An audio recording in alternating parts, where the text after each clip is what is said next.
Let's talk about being seen, and that might be literally being seen, mirroring.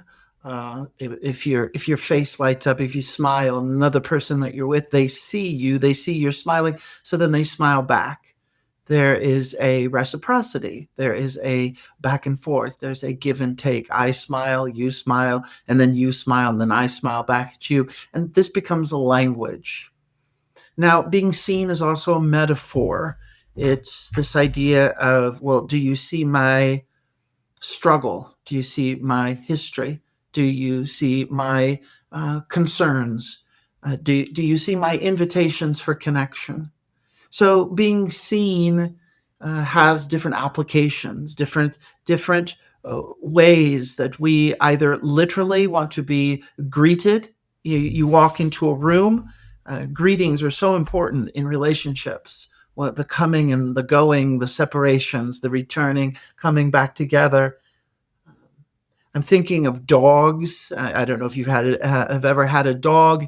Um, for the most part, when you walk into the room, you are the most important person in the world. And this dog just is so excited that you've walked through the door. And maybe you are only away for a half hour, maybe you are away for 3 hours. It doesn't matter. That there is a simplicity and a strengthening of relationship and connection just by observing the behavior of a dog.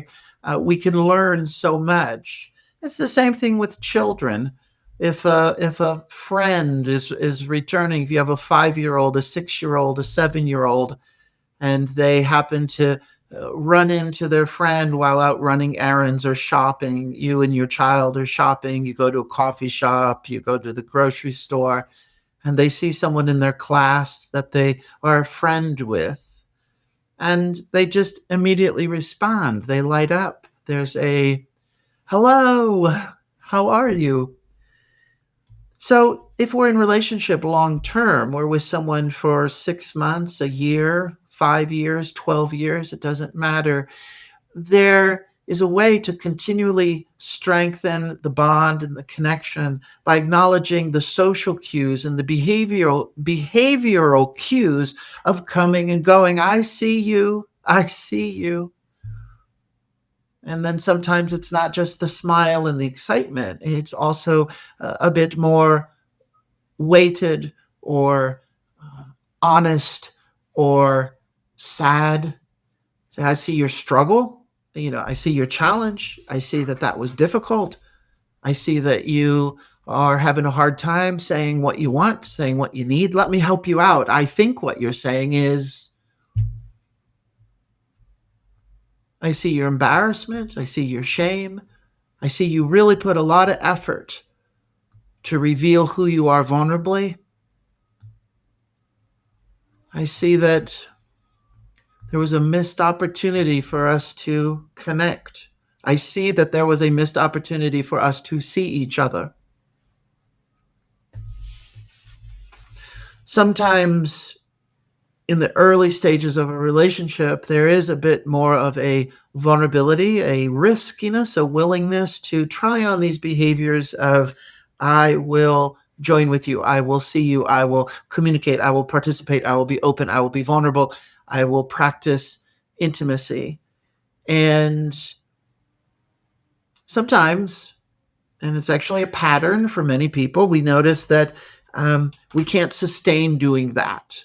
Or if we're talking about the person we're in a relationship with, they can't sustain doing that. And so we have this trajectory of seeing each other, being seen, being noticed, and included in that, the consequence, the strengthening of the relationship. When I am seen, when you are seen, it feels like you're appreciated. It feels like acceptance.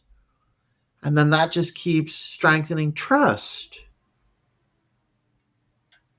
Being seen could be about feelings, being seen could be about behaviors, being seen could be about actions, being seen could be about thoughts.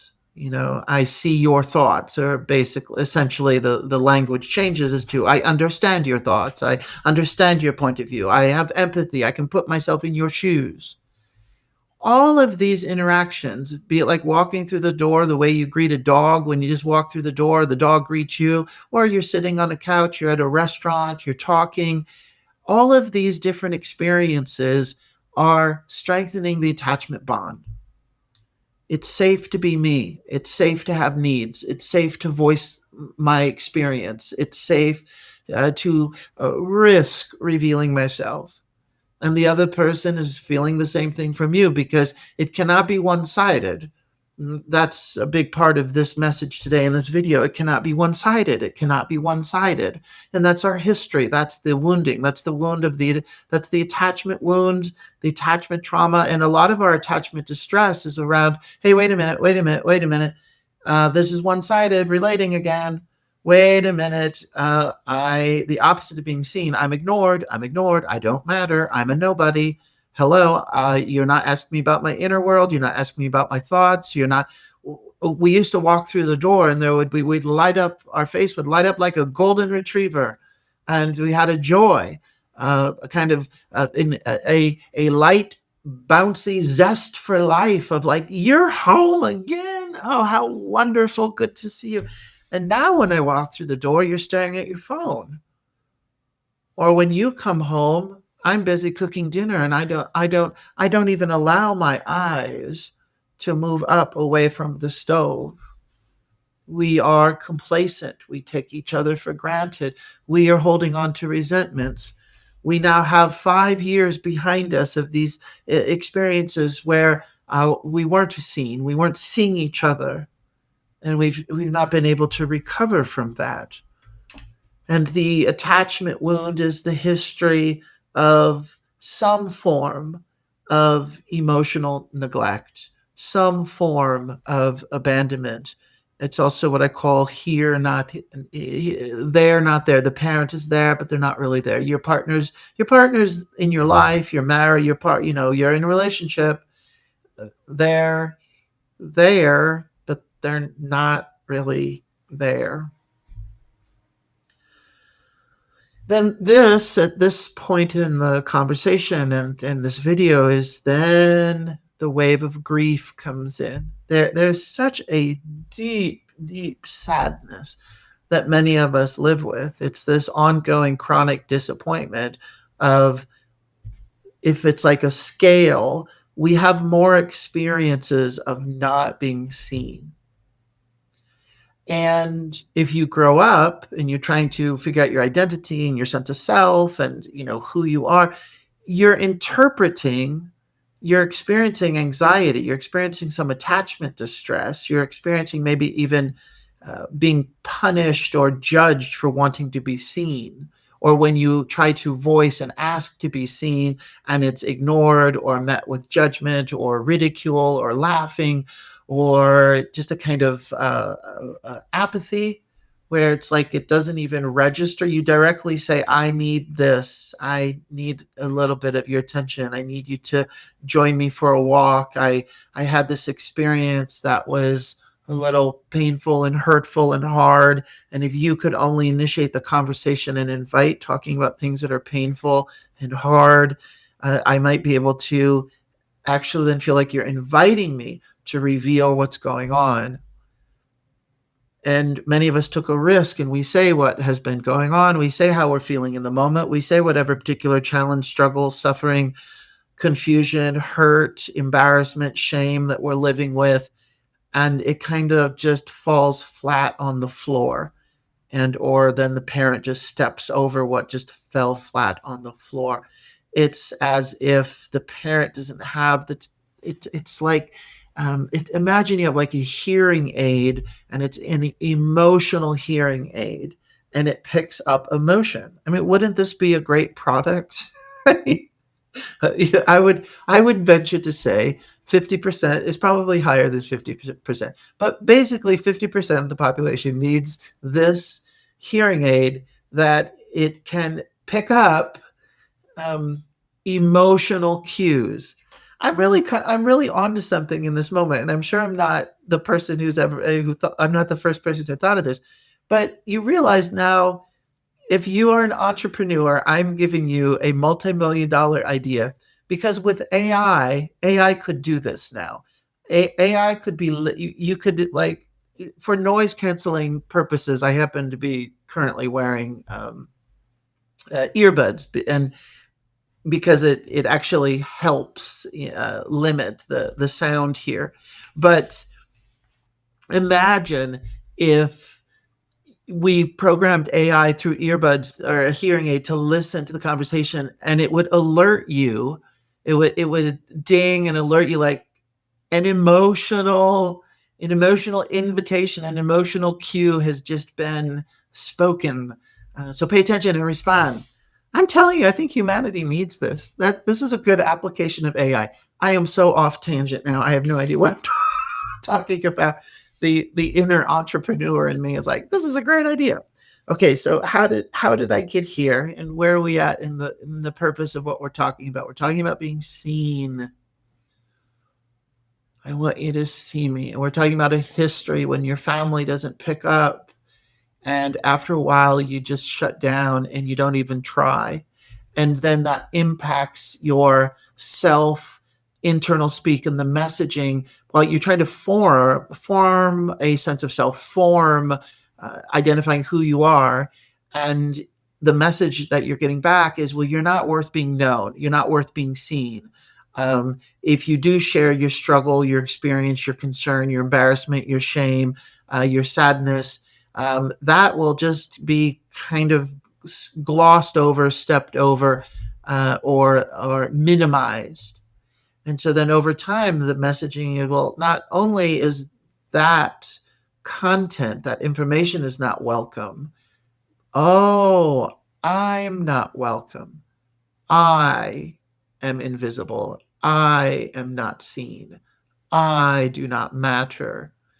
And then for some of us, because the exchange is so sparse, the attunement is so sparse, the connection is so sparse, the interaction of relationship is so sparse, it then lands even deeper of, oh, well, I'm unlovable. It must be because I'm unlovable. And this is what we bring into relationship, either dating, like this. If you've had relationships not go that well, they've ended, and you say, well, here I go, I'm going to try again. And we bring this awareness that what we're looking for is, I, I want to be seen, and I want to be able to mirror back to you who you are so that you feel seen. I know how important this is. And it is a language. To be seen is a form of a language. And we're trying to meet other people. Do you speak this language? Or do you hear it when it is spoken? It's like if you're at a restaurant and the table somewhere, you can hear French. Somehow you hear the music and you hear the waiter, you hear the dishes clinging and the silverware, and there's talking, but somewhere you're like, I think there's a French couple here. I can hear French. So, and that's that radar, the attunement radar, the relationship radar, the let's not talk about silly fluff or everyday activities or distractions or just entertainment or cocktail party hour talk or surface level chronology of happenings. No, no, no, no, no. Let's talk about things that acknowledge what we see in each other. Let's talk about when we are not being seen, and be with a partner, be on a date, be with someone who can acknowledge, oh, wow, yeah, you're correct. I dropped the ball. I really wasn't present in that moment. I wasn't available. And the disconnect thank you for bringing up the disconnect, because I felt it too. I couldn't put my finger on it, but right, I know what you're talking about. I was very distracted. Or for us to be able to take the lead and say that we're not being called out, but we actually initiate it. And we say, remember last week when we went to that restaurant and you said that important thing about your job? And I kind of said, pass the salt. And then I started talking about, I'm visiting my family next week. And I never really asked you about that. Well, I realized that might have been a moment where you weren't being received, and I don't know if you walked away feeling ignored. So I'm bringing it back up. I'm initiating. I'm creating a callback of our conversation because it crossed my mind today, and I somehow reviewed that moment, and I thought, wow, I really was not. I didn't see you in that moment. And I'd like, if you're willing, if it's okay, I'd like to revisit what you were sharing. And am I correct? How was it for you when you shared that? It was a pretty risky, a vulnerable thing. It was upsetting. It was about work, and then I changed the subject. I didn't pick up the cue. I didn't bring my emotional earbuds that you bought me for Christmas. Thank you very much. For $800. I bet they're $800. Um, so over time, we shut down to this. If you go long enough in your life, many of us, this is because of childhood history and families that didn't know how to see each other, family members that don't know how to see each other, also family members who do not want to be seen, who have created obstacles and barriers. Don't look at me. Do not mirror back who I am. Do not show me who I am. Put that mirror down. Put the mirror down. The irony, the paradox, the curse, the cosmic curse is that as much as we do want more of this being seen, we are also simultaneously, for the most part, sometimes a bit subconscious, this idea of an attachment blueprint, but we still seem to pick people and bring friends. This shows up a lot with friends. It's like, I don't really know why I keep hanging out with this friend, because I just really feel like it's all about them, and they never acknowledge seeing me, and all they do is talk about how they see themselves. A lot of that's cultural too. That's the greater culture, like extreme self-absorption, self-centeredness, the kind of relating. I see you. You see me. This rhythm, and the ability to hear the invitations for connection, the bids for connection, the ability to respond in a reasonable amount of time. Hey, I heard you asking for that you want to be seen here. Well, let me share my thoughts about that, because I imagine what's going on for you is some struggle, or this is a joy. There's also about sharing excitement and joys. There's something it can feel weird that you're a bit bubbly, you're excited about something, and you take the risk to reveal the excitement. And it doesn't sound like a risk, but what the risk is the effort of vulnerability, and then the other person doesn't enjoy your joy. They don't join you in, oh, that's exciting, good for you, I'm so glad that happened. Even notice how, like, my body moves. It's like that we would mirror that body language with each other. There's like a bit of an animation, and we're inspiring each other to kind of enter the excitement. And when that doesn't happen, you over time shut down. You over time question your worth. You over time do not speak up. Here's the most painful part of all of this. Over time, you stop seeing yourself. And I could just cry at that. I mean, that's my work. That's the people I work with. That's the nature of why I make videos. Any of us living with that level of grief, of you give up on, you lose track of, you disconnect from knowing yourself. You don't see yourself. And then that becomes very, very challenging, very hard, because in order to reactivate that or increase that, it does invite, if I'm going to see more of me and show up for myself, I'm going to see my suffering. I'm going to feel the suffering. I'm going to feel the challenge, this grief. This is about grief. This whole talk, this whole video is about a lifetime of ongoing grief and a sadness of the missed opportunities and the lack seeing each other, being seen, and experiencing the exchange of mirroring, the exchange of being known. This is my work. I say I work with people who, when relationships end, they die inside or they suffocate before the end. And this suffocating idea is this is what happens. This being seen, this being known, this being affirmed in your own experience and being able to also offer the same thing to another person, this is our mental health. This does offer nourishment. And many of us are starving for connection.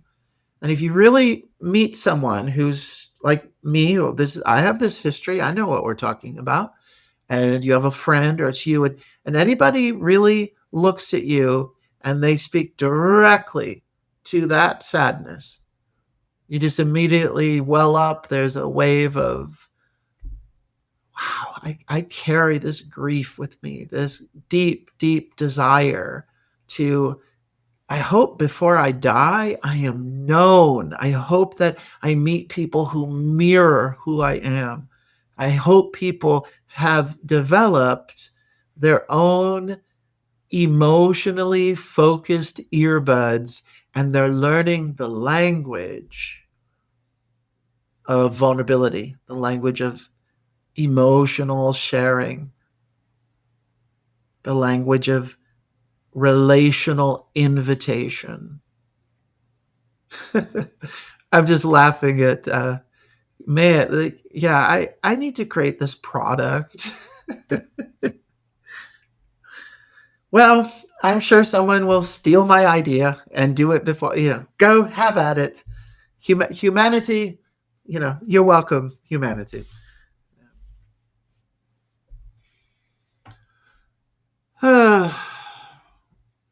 Oh, being seen.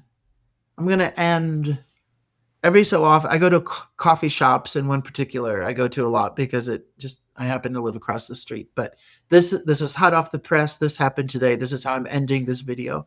Sitting there. Also, by the way, I determined their coffee's bitter, and so I started drinking tea. So I'm drinking my tea, and I'm sitting there. It's like a community table because the other individual tables are full, and there's a number of people who work there, like working at the coffee shops at their computer. And there's this woman, she's typing away, she's working. And there's a big like cafe window. It's a full floor length window. And there's a dog right there. Someone had brought their dog and they're in the coffee shop, but the dog is outside and the dog is on a leash and the dog is right in front. She's right next to this woman. So this dog, which was like um, a chocolate lab, or it was kind of like an Irish setter chocolate lab combo. And it's cold here today. That we had some snow yesterday, and it's cold. And the dog wasn't shivering a lot, but it's a little cold, and the dog was shivering. So the reason why I'm telling this story is that this woman sitting there right next to the dog, because she looked at me and she is nonverbal, but she looked at me like, oh, there's a dog shivering. There's a dog. I'm concerned about this dog. And so then we started a conversation, and I said, oh, I know what it's like to have that concern about the dog's welfare, and you're noticing the dog shaking. And she says, yeah, well, it's like literally right here. It's just looking at me. And she goes, it's very visceral, very visceral. Isn't that beautiful? She says, it's very visceral. She could see the dog wanted relationship with her. She could see the dog had some distress of keep looking in of like, where's my owner? Where's my owner? Where's my owner? And she could see the dog was slightly shaking. And what this activated in her words were this very visceral. It's creating this concern, this worry. Is this dog okay? So she's like looking around, like, who are the parents of the dog? Who are the people? And it turned out it was this couple, and they had a son, and they're eating their scone and they're having their hot cocoa. And this woman sitting next to me, after we talked about it a little bit, she decided, she said, I think I have to say something. I think I'm going to go over and say something. And she did. And then as she walked away, And she told me what she said. She used the word observation. She was very thinking in advance because we debriefed afterwards. I asked her how that went, and she said, "Well, it was a little nervous." But she says, I observed. She goes, I used the language observed. And she said, I observed that your dog is shaking and and it might be cold. And I just wanted to share that with you.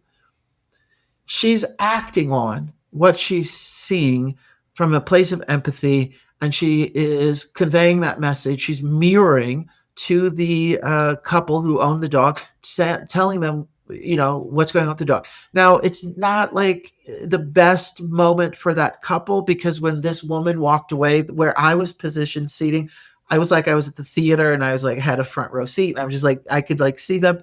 And as she walks away, they gave that like sour look on their face and they rolled their eyes like they're mocking her. And then it was kind of delicious for me because being in a front row theater seat, I'm sitting right there and I have my tea and I'm just like looking. And so this couple, not to paint them as like they're bad people, but it was a moment where it was a private moment that I happened to see their private moment. Their private moment is they were, a bit begrudgingly he listening to this woman, and they had this kind of sour look on their face and they roll their eyes. But when they turn to continue, because she's still walking away, they catch me, and I'm sitting there with my tea, and I did not smile. I had a kind of stone face, and I was hoping my eyes communicated. I saw the look I saw how you were negative and judgmental towards this woman who was on behalf of the dog, who was coming out of the goodness of her heart and her empathy to pay attention to the dog. And she just felt compelled that she needed to speak up for the dog. And I saw you roll your eyes at her. You were judgmental. And I am going to sit here and I am going to be judgmental of you being judgmental. And they both realized it was like busted. They both then had a kind of look on their face like, oh, we shouldn't have, like they knew they were caught. They were caught in the act.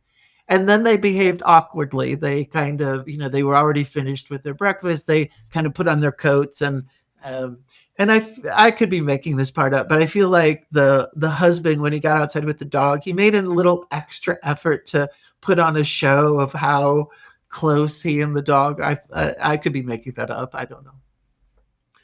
But why am I telling this story? This woman is sitting next to her. She was really paying attention to the dog's needs. She saw the dog. She saw its well-being, and she, in that example, needed to do something about it. She made it relational. She took action.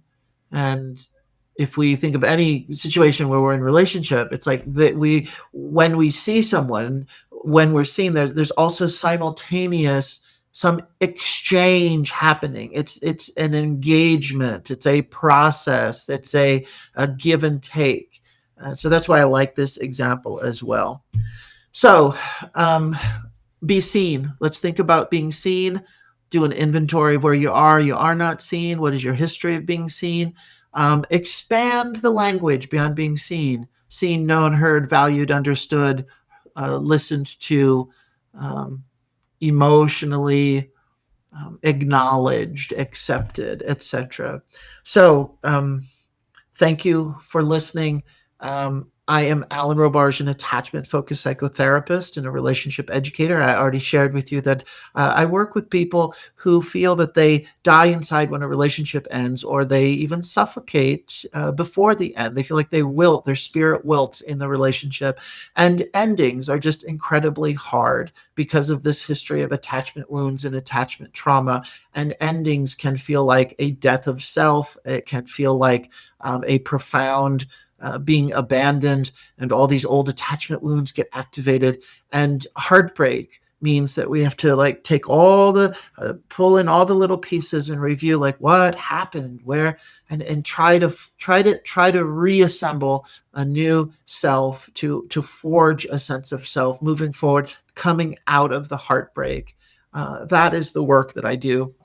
That's the kind of videos that I like to make. Please do all of the things, the like, hit like, the subscribe, etc. Share this video with other people. I have a workbook I created called Finding Yourself Workbook. It's relatively new. I made a video about feeling stuck, triggered, and crushed. And in that video, I decided I'm going to make a workbook of the content that comes from that video. So you can check that out in the description here. And then I think lastly, this kind of video I'm making, like those moments we drop down into the grief, the moments you can really reflect and think about your own experiences about this content that we're talking about. This is what I call process videos. Really being able to kind of, hopefully, if it works, to feel the experience. It's not just an idea. It's not just educational. It's not just you passively listening, almost like entertainment, but there's actually an engagement with this content where you yourself feel like you're exploring viscerally, to use the word of the woman at the coffee shop. This is what I call process videos, and I'm offering these, and or going to be offering them, because this is somewhat new, but creating a subscription, a membership subscription here in YouTube, where if you like more of these kind of videos where we're really trying to go through a process together, that's what I'm going to be offering in this membership subscription. So pay attention to that on my channel. Thank you so much for listening, and I will see you next time.